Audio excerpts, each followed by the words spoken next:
공급업자의 불공정 거래 행위로 인해서 이미 분쟁이 발생하는 경우에는 어떻게 이를 해결할 수 있을까요? 그럴 때는 우리 한국공정거래조정원에 분쟁조정 신청을 해보시기를 권해드립니다.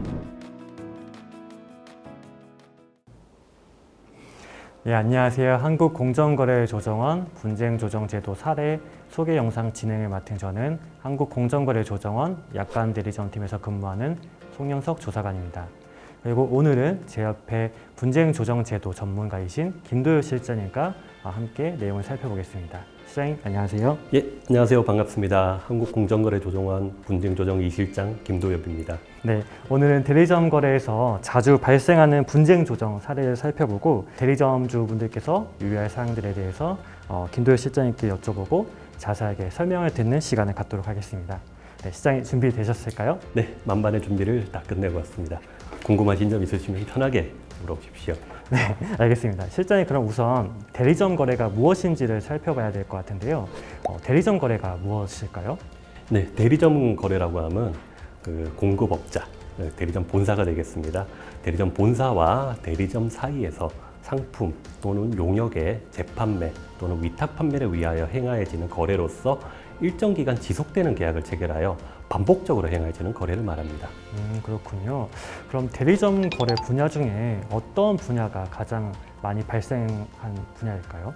대리점 거래의 공정화에 관한 법률, 줄여서 이제 대리점법이라고 합니다. 대리점법이 2016년 12월에 처음 시행이 되었는데 지난해 2022년까지 관련돼서 분쟁조정 신청이 총 419건 접수가 되었습니다. 그 중에서 의료가 80건으로 20%, 통신이 66건으로 17%, 식음료가 53건으로 13%. 그래서 이 세 개 분야가 총 합쳐서 199건으로 절반에 가까운 사건이 접수가 되었습니다. 그 외에도 자동차, 부품, 의료기기 등 여러 분야의 사건들이 접수되었습니다. 제 생각보다 훨씬 더 다양한 분야에서 분쟁이 많이 발생하고 있었군요. 그럼 그 중에서도 가장 많이 발생한 불공정 거래 행위 유형들이 있을까요? 대리점 본사가 대리점으로 하여금 대리점이 가지고 있는 경영 정보를 요구하는 경우가 있고요. 그리고 대리점의 경영 활동에 간섭하는 경우도 있었습니다. 그리고 대리점 거래가 종료가 된 이후에 보증금을 반환하지 않는 경우도 있고요. 이러한 내용의 분쟁이 많이 발생하고 있습니다. 따라서 이런 대리점주분들은 이런 유형에 따른 피해를 입지 않도록 각별히 유의하실 필요가 있습니다. 네, 그럼 지금부터 분쟁 사례를 하나씩 살펴보면 좋을 것 같습니다. 가장 먼저 경영정보 요구로 인해 발생한 사례에 대해서 설명을 부탁드리겠습니다. 네, 의료기기를 취급하는 대리점 사건이었습니다. 의료기기 제조 회사를 운영하고 있는 대리점 본사가 대리점주하고 이제 총판 대리점 계약을 체결하고 계약을 해오던 중에 이제 계약 기간이 이제 만료되는 시점이 다 됐습니다. 이제 계약 갱신을 해야 되는 상황이었는데 본사가 대리점으로 하여금 그 판매 현황 자료, 대리점이 가지고 있는 거래처의 정보, 특히 이제 병원 정보가 될 겁니다. 그리고 병원의 병상 규모, 그리고 납품한 제품의 품목과 수량, 매출 내역과 같은 손익 자료 같은 이런 민감한 자료들을 언제든지 가맹 본사가 제공받을 수 있도록 하는 내용을 계약서에 넣자라고 부당하게 좀 요구를 했던 사례가 있었습니다. 그리고 이뿐만이 아니고 계약 기간 중에도 계속 본사가 대리점에게 이런 판매 현황 자료를 제출을 요구를 했었고요. 이 제출을 계속해서 제공하지 않으면은 제품 공급 가격을 계속 인상하겠다라고 지속적으로 요구를 했던 적이 있었습니다. 그리고 이런 내용들이 좀 부당하다고 느껴서 이제 분쟁으로 퍼져서 공정거래조정원에 접수가 된 사건이 있었습니다. 예. 본사로부터 이렇게 판매 현황이나 거래 현황 자료를 요구받았을 때 대리점주분들이 유의할 사항들이 있을까요? 네, 사업자 간 거래인 이제 B2B 거래를 주로 영위하는 대리점주의 경우에 특히 좀 조심을 하셔야 되는데요. 이런 B2B 거래를 주로 하는 대리점의 경우에는 거래처의 발굴, 그리고 관리, 그리고 거래처와의 거래 조건 등이 굉장히 중요한 영업 비밀 또는 영업 자산일 수가 있습니다. 그래서 본사가 이에 대한 정보를 요구하는 경우에는 그 목적이 무엇인지 그리고 요구하는 정보의 내용이 무엇인지들을 파악해서 내용들을 다 문서화를 해야 되고요. 그리고 제공을 할 때도 목적 달성에 필수적인 사항만 제공할 수 있도록 약정하는 것이 필요합니다. 특히 거래처 정보 요구와 관련된 분쟁 사례는 앞선 사례에서 봤듯이 의약품이나 의료기기 분야에서 주로 많이 발생하기 때문에 이 분야의 대리점주들은 특히 유의하실 필요가 있습니다. 나아가서 영업거래처 확보 그리고 사후 관리에 대리점주의 많은 노력이 필요한 OA 사무용 기기, 유지관리 계약, 의료기기 판매 계약 등 거래 형태가 단순히 제품 판매에만 그치는 것이 아니고 거래처와의 거래 관계를 곧바로 단절하기 어려운 업종들이 있습니다. 이런 경우에는 계약 해지 후에도 거래처와의 관계를 정리할 수 있는 기간을 정하는 등 사후 처리에 대한 내용도 대리점 계약에 포함시킬 필요가 있습니다. 예, 그렇군요. 실장님, 그러면 공급업자의 경영활동 간섭으로 인해 피해를 받은 대리점주분들께서 분쟁 조정을 종종 신청하신다는 사례도 있다고 들었습니다. 이와 관련된 사례도 있을까요? 네, 의류 대리점에서 발생한 사례가 있었습니다. 의류 대리점 본사가 대리점들을 상대로 해서 매년 대리점 종합평가를 실시했었습니다.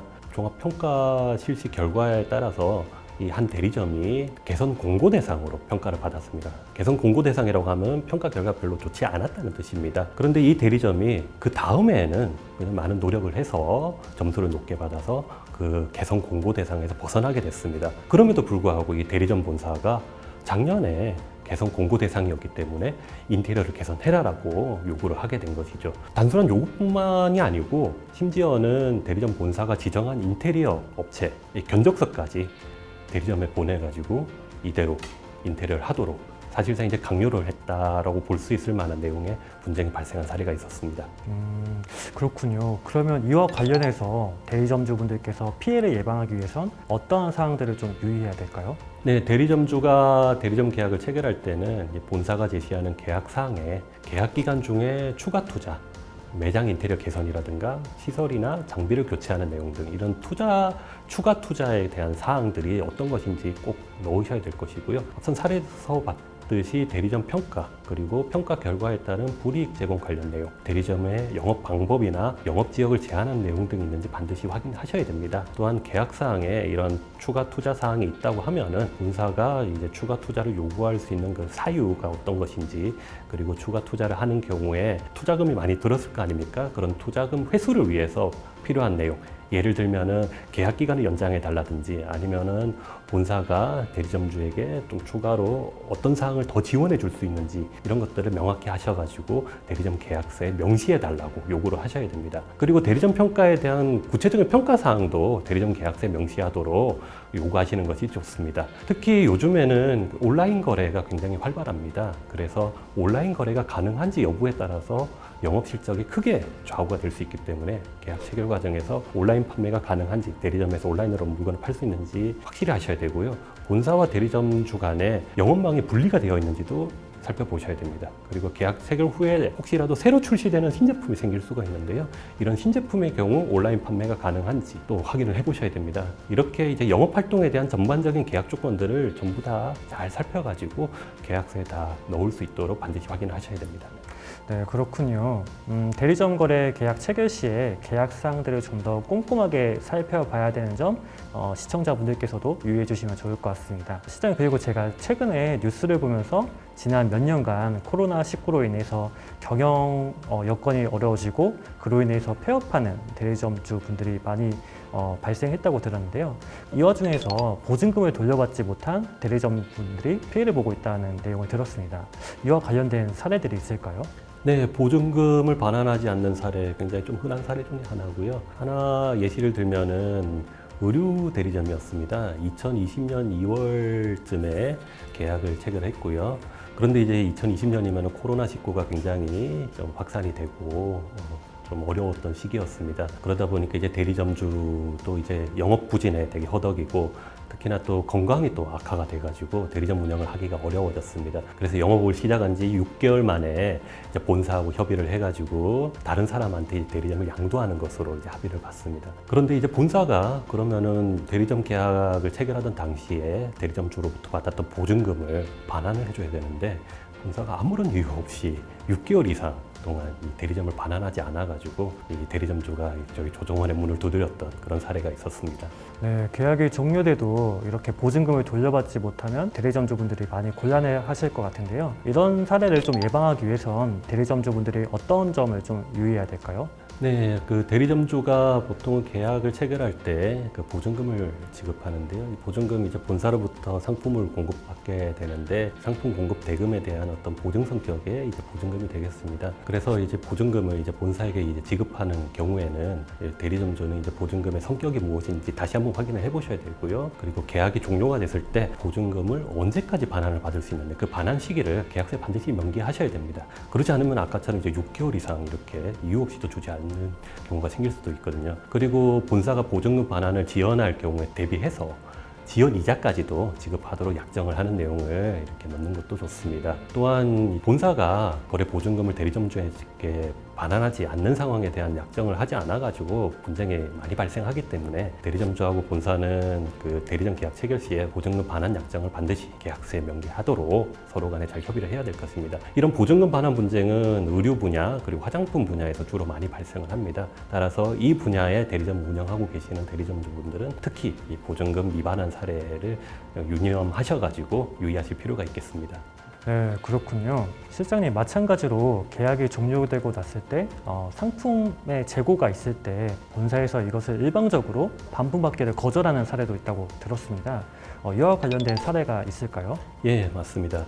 생활용품 그리고 식음료를 취급하는 대리점 관련 분쟁이었는데요. 이 대리점 계약이 이제 종료되는 과정에서 그 대리점에 미처 다 팔지 못했던 재고들이 많이 있었습니다. 그래서 이 대리점주는 이 재고들을 본사에게 반품을 하기 위해서 본사하고 협의를 해서 반품할 재고 제품 리스트도 확정을 했고 반품에 대해서도 본사가 받아주기로 다 협의가 다 됐습니다. 그래서 본사는 이 반품 재고 리스트를 모두 받고 이제 반품을 처리를 해줘야 되는데 여기서 특별한 이유 없이 3개월 이상 반품 처리를 지연을 시켰습니다. 근데 이 식제품을 취급하는 대리점이다 보니까 3개월은 되게 긴 시간이거든요. 이 3개월이 지나다 보니까 유통기한이 임박한 재고들이 많이 생겼습니다. 그런데 여기서 본사가 유통기한이 임박한 제품들을 이제 반품을 받지 않겠다고 해서 이제 분쟁이 발생한 사례가 있었습니다. 네, 말씀하신 사례가 대리점주분들 입장에서는 굉장히 안타까운 사례일 것 같은데요. 그럼 이런 사례에 대해서 대리점주분들이 예방하기 위해서는 어떠한 점을 유의해야 될까요? 네, 계절성 그리고 유통기한 등 특성에 크게 작용하는 의류 그리고 식료품 분야에서 재고 관련 분쟁이 많이 발생합니다. 대리점주는 대리점 계약을 체결할 때 이 제품의 수급 방식이라든가 재고 관리의 절차, 반품 기준, 그리고 반품 처리 방식 등 구체적으로 정하시는 것이 좋습니다. 그리고 대리점주는 거래 기간 중에 본사로부터 공급받은 제품에 대한 인수인계, 그리고 제품 판매에 따른 전산 관리 등도 철저하게 하시는 것이 필요합니다. 네, 실장님께서 이렇게 여러 사례들을 설명해 주셔서 이해가 좀 더 잘 되는 것 같습니다. 실장님, 그런데 공급업자의 불공정 거래 행위로 인해서 이미 분쟁이 발생하는 경우에는 어떻게 이를 해결할 수 있을까요? 그럴 때는 우리 한국공정거래조정원에 분쟁 조정 신청을 해보시기를 권해드립니다. 한국공정거래조정원은 2007년 설립된 이래 공정거래 분야의 분쟁 조정 업무를 15년 넘게 수행을 해왔습니다. 불공정 거래와 관련된 분쟁을 조율하고 해결하는 아주 많은 축적된 노하우와 전문성을 가지고 있습니다. 각 분야의 전문가인 협의회위원들이 검토한 객관적이고 합리적인 조정안도 받아보실 수 있으면서 무료로 60일 이내에 신속하게 분쟁을 해결할 수 있다는 큰 장점도 있습니다. 네, 조정 신청을 하면 되겠네요. 그러면 실장님, 분쟁 조정 신청은 어떻게 하는지 설명 부탁드리겠습니다. 네, 한국공정거래조정원 홈페이지가 있습니다. 이 홈페이지상에서 온라인으로 직접 접수도 가능하고 서면으로 작성하셔서 우편으로도 접수가 가능합니다. 분쟁 조정 신청서 양식에 분쟁 발생 경위를 상세히 작성해 주시고 계약서 그리고 관련 증빙 서류를 첨부해 주시면 되겠습니다. 네, 오늘 이렇게 한국공정거래조정원에서 시행 중인 분쟁 조정 사례에 대해서 살펴봤는데요. 저도 대리점 사건을 맡으면서 실장님께서 말씀하신 다양한 사례들을 살펴보면서 많은 도움이 된 것 같습니다. 실장님께서는 오늘 소감 어떠신지 한 말씀 부탁드리겠습니다. 오늘 이 영상을 통해서 사례들을 좀 더 자세하게 알려드리고 특히 대리점주 분들이 유의하셔야 될 사항들을 콕 집어서 말씀드릴 수 있다는 점에서 이 영상이 아쉬움을 달래줄 수 있는 그런 큰 좋은 기회가 되었다고 생각합니다. 앞으로도 이런 영상을 제작해서 그 소상공인 또는 대리점주 분들이 불공정 거래 피해를 받지 않고 그리고 더 나아가서는 피해를 예방할 수 있는 좋은 기회가 되었으면 좋겠습니다. 예, 답변 감사합니다. 예, 오늘 김도혁 실장님과 함께 분쟁 조정 제도 사례를 살펴봤는데요. 분쟁 조정을 신청하고 싶으신 분들께서는 저희 한국공정거래조정원 홈페이지에 접속하시거나 한국공정거래조정원 대표번호인 1588-1490을 통해 도움을 받아보실 수 있습니다. 네, 그리고 이와 별개로 저희 한국공정거래조정원에서는 대리점 분야 종사자들을 위한 대리점 종합지원센터를 운영하고 있습니다. 불공정거래 고충 상담이나 법률 지원 서비스를 제공하고 있는데요. 이와 관련된 자세한 내용은 대리점 종합지원센터 대표번호인 185-1490을 통해 도움을 받아보실 수 있습니다. 네, 지금까지 분쟁 조정 제도 사례를 살펴봤습니다. 시청해 주셔서 감사합니다.